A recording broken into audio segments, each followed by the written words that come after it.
dessert section in a book called Cooking with Soup. I have questions. So I want to know, what does adding soup to cake do? The 1960s. Women are headed back to the workplace, but they're straddling two different roles, one as the homemaker and one as the professional.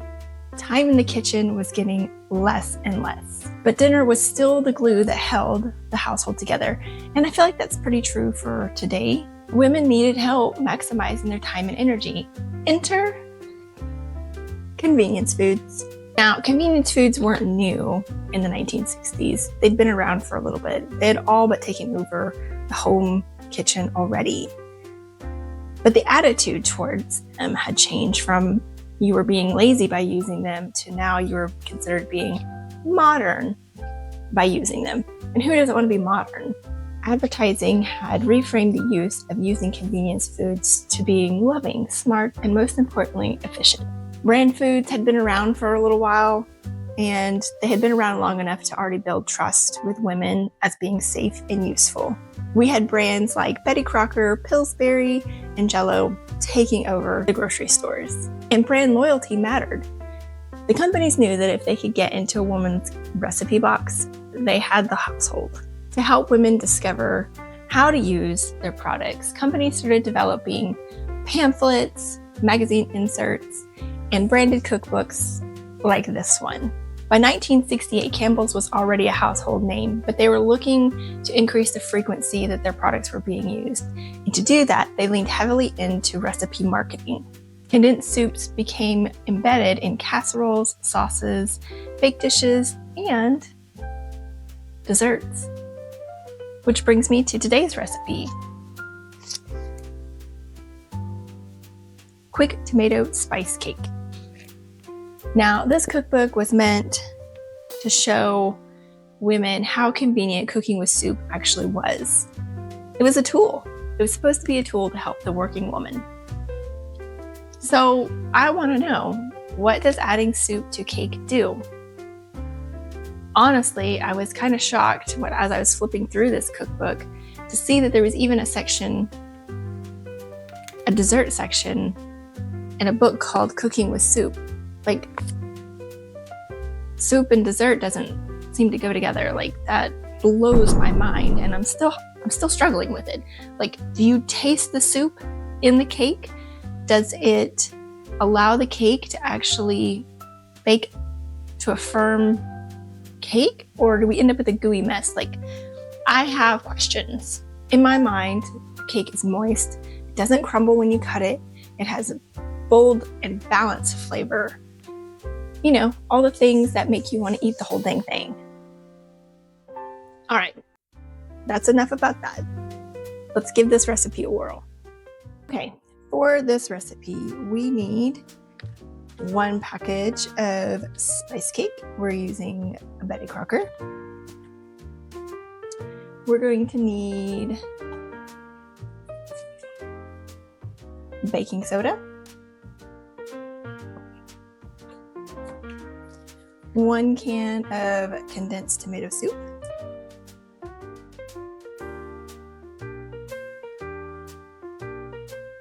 half a cup of water, and 2 eggs. Now, the instructions on this is pretty quick and pretty clear. Basically, we're going to combine only these ingredients, beat and bake the cake as directed on the cake box. All right, so let's do it. Well, let's look at this real quick. I want to see what we're looking at for heating instructions. So heat the oven to 350 for aluminum or glass pan, or use 25 for non-stick. Grease the bottom only of the 13x9 pan, or the bottom and all sides of all other pans. So since the recipe doesn't actually specify what type of cake pan we need to use, I thought I would get fancy and use a bundt cake. which the box says that we can use a bunt, and we're going to bake it for 34 to 39 minutes. So let's go ahead and get our oven preheated to 350.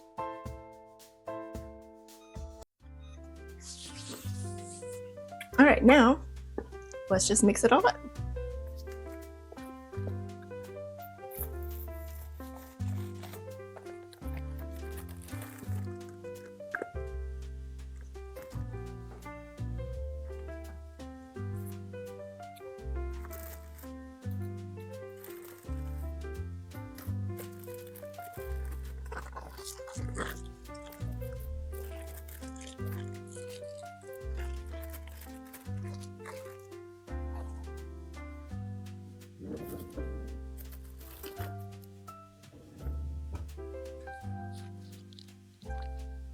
It's 1 teaspoon.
Right now, I can smell tomato soup, and a little bit of that spice cake.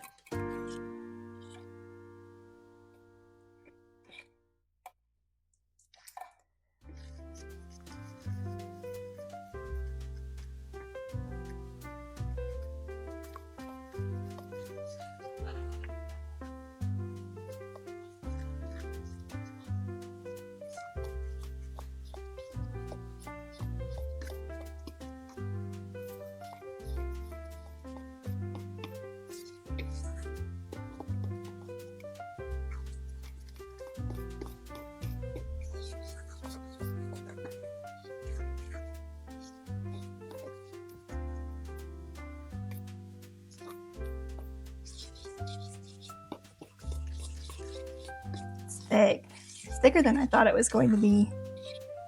I thought this was going to be runny, but it's actually really kind of thick.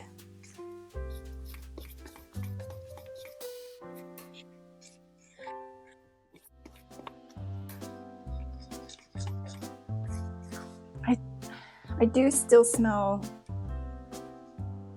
the tomato soup.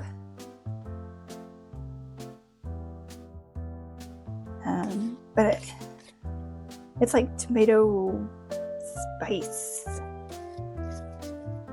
but thick.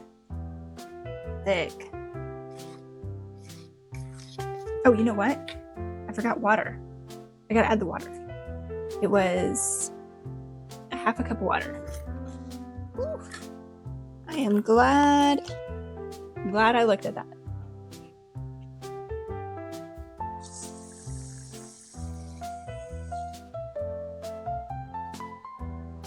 Okay, half a cup of water. That should help it. I was wondering that was going to be really thick.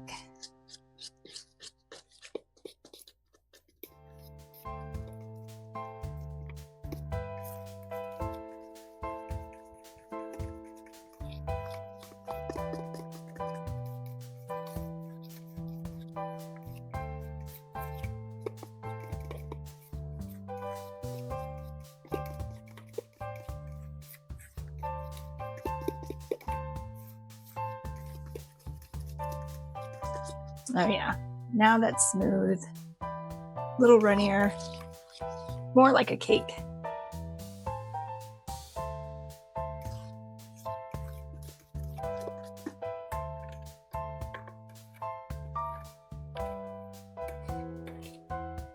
All right, I gotta spray the pan.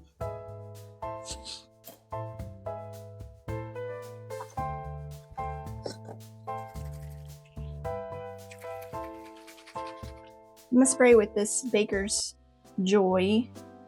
It's supposed to have like a little bit of flour in it. Baking spray with flour. The instructions don't say that I need it, and the box doesn't actually say that I need it either, but oh no.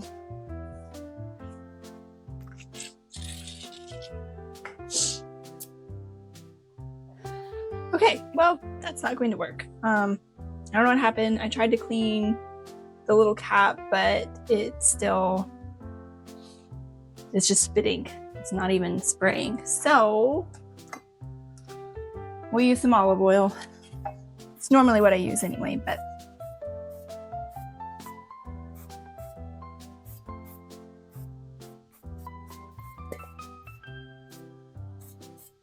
make sure I get it real good.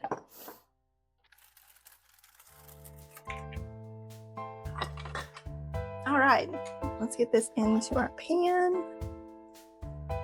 And again, it's definitely more of a cake batter consistency. Can you see that? Yeah.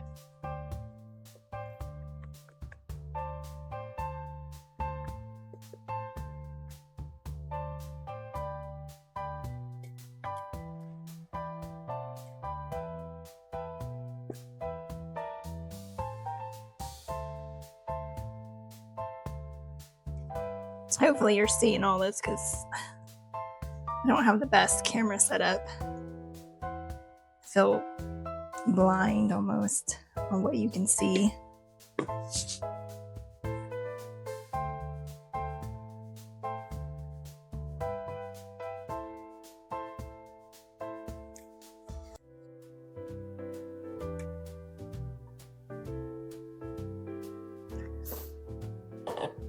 All right. Looks pretty good.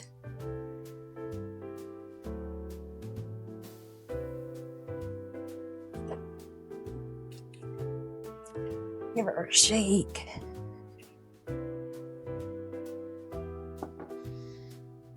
And then I'm going to clean some of that up. I don't expect the cake to get that tall, so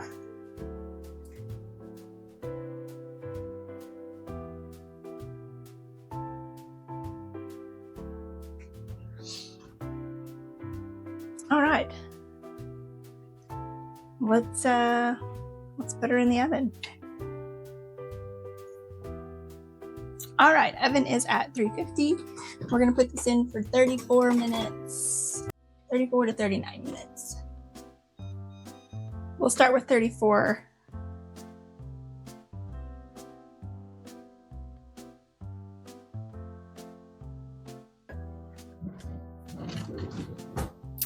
This is done.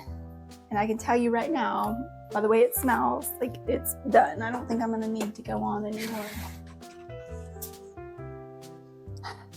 I still smell tomato. But there she is. She's solid.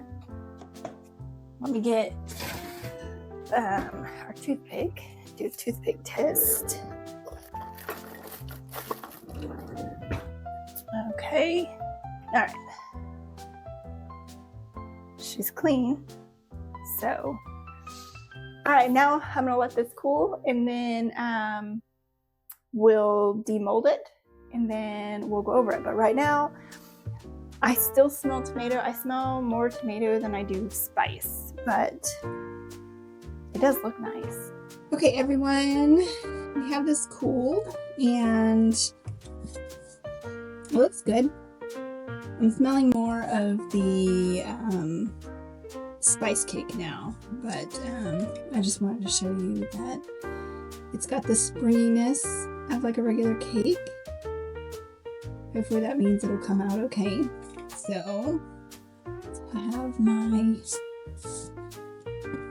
little cake pan here. Let's flip that.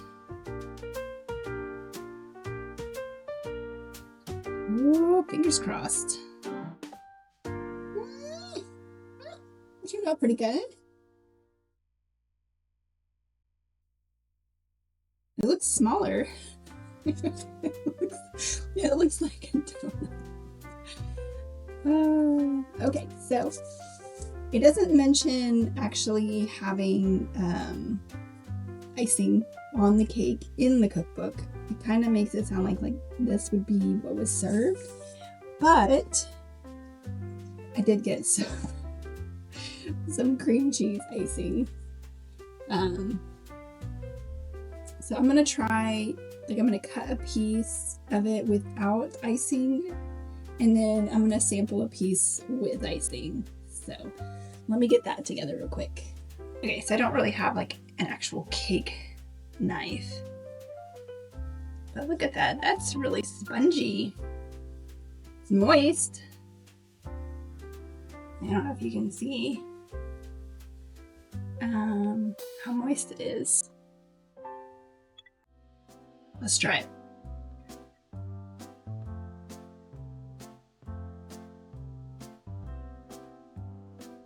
That cut really nice. It's pretty good. It's moist. It's very moist.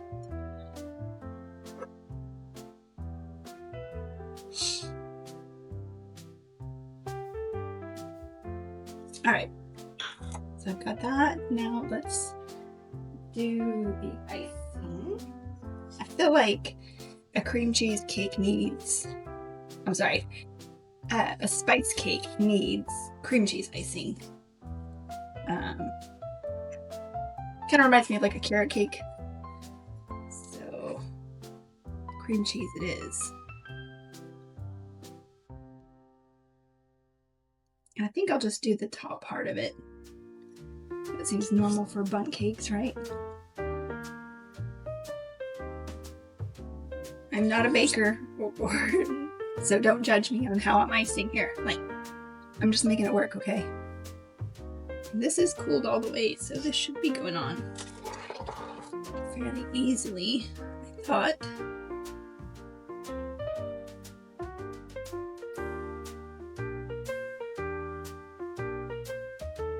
But every time I put it on, it kind of pulls up some of the cake with it. So now I've got I don't have pure frosting. I have a blend of cake crumbs in my icing.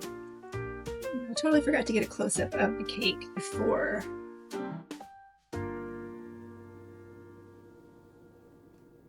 I cut it, but here it is. Alright, let me get my second piece with the icing.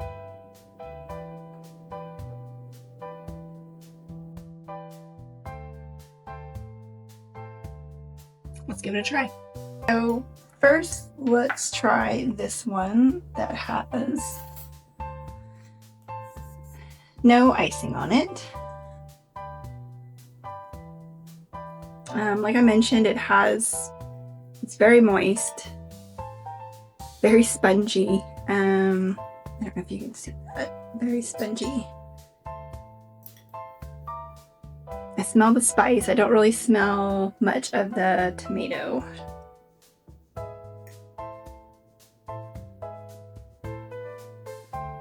All right, here goes.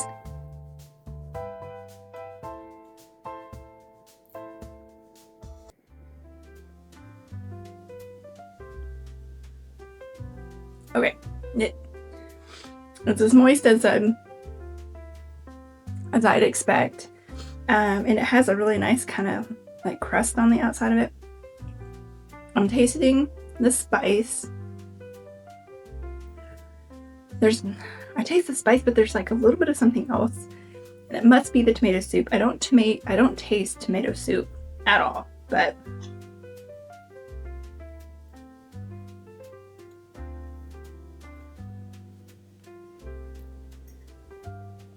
I really don't know how to describe it. It almost dulls down a little bit of that spice. but you still get a kick at the end there.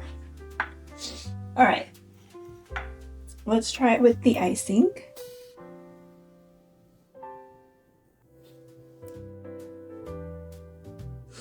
Same cake, just a little extra sweetness on it.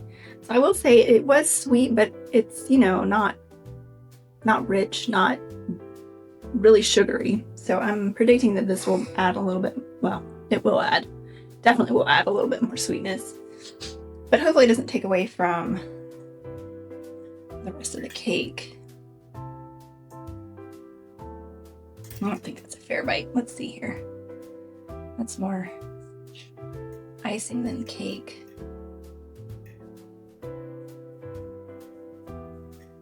Okay, so it is breaking apart on the second bite, but it's still moist. All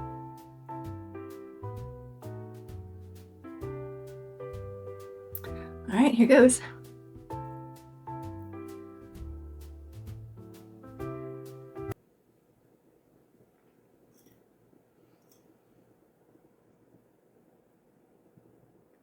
I think I prefer it without the icing.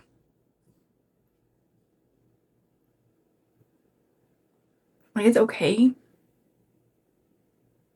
but it definitely masks all the spice, and it doesn't really give it much of like a pizzazz flavor.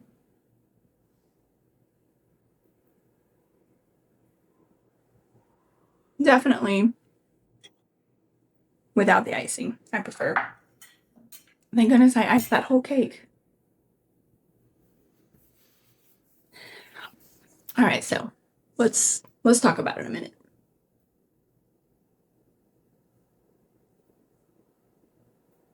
First question, would I make this again? Probably not. I'm not a real big spice cake person anyway. I do like carrot cake, and that reminds me of this, but my family also are not big, well, they're not big cake people anyway, much less spice cake, so I probably wouldn't make it again. I also don't think I would share this recipe with anybody, mainly because I'm not sold on it, so I wouldn't recommend it, and it's definitely not going to make it into my family recipe book. Having made this, I understand where Campbell's was going with it. Adding the soup removed, you know, multiple steps and reduced the amount of ingredients being used. Then overall ended up simplifying the whole process, which was the goal, right? That's what something women of 1968 needed. And honestly, we're still looking for it. We're still looking for those shortcuts. If you had as much fun as I did making this, stick around. We have way more to explore. Until next time, keep baking, and I'll see you when we unpack the next recipe.